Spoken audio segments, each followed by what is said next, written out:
Het wie bepaalt net de joen van Cambuur juster in Emmen. Hoewel het begin al aardig wie. Hier is Calon, maar Scott eindigt het op de voeten van Dennis Telgenkamp. Ooit ik nog keeper van Cambuur.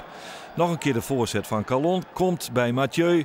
Maar die rekt wel wat verstrikt in zijn eigen actie. In Stadion wordt het duidelijk dat Cambuur bij Emmen net onder bak komen zoeken. Het wie net goed wat de te snel hielden. En Emmen kan beter in het spul. Hier balbezit voor Haidari. Een van de gevaarlijkste onvallen van Emmen. Stuit het op de voeten van Bertrams. Krijgt dan de bal uiteindelijk bij Banning. Die wordt ook nog blokkeerd. En zo is er druk van Emmen. Maar weet Cambuur met kunst en vleenwerk onheil te voorkomen. En dat zocht ook de trainer Marinus Dijkhuizen.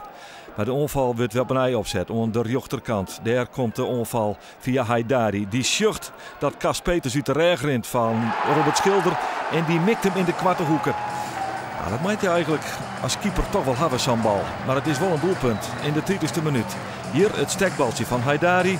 Daar het schot uiteindelijk van Peters in de kwarte hoek. De keeper hoeft een handschuw te steken en hij had hem. 1-0, dat wie echt de rest stond voor Emmen. Barto erin, Houtkoop erin, hier onder de bal beide. En dan komt de bal bij Mathieu. En die krijgt hem krek net in. De handjes van Telgenkamp voorkomen dat. Er wie even wat meer elan in het begin van de tweede helft. Maar dat zou al rap weer voor het stekken. En dan kan Emmen er weer uitkomen. Onder de rechterkant. Maar de voorzet van Alexander Banning. En die krijgt hem daar bij Haidari. Maar zie even hoe die goal daar staan komt. Hier is de voorzet van Banning. Daar is als een dubbeltje het was Haidari. Maar daar moet de keeper bij wijzen. Hier is Kilder misschien erbij wijzen matten. Maar het is wel 2-0. En zo eindigt een treurige joen. En een treurige 2-0 verlies van Cambuur. Nou, ik vond het wel onze slechtste van het seizoen. En dat, ja, als je dat 2 weken geleden had bedacht naar MVV, dan had je niet geloofd. Maar ja, in die zin was het absoluut heel slecht. Dit is Cambuur onwaardig.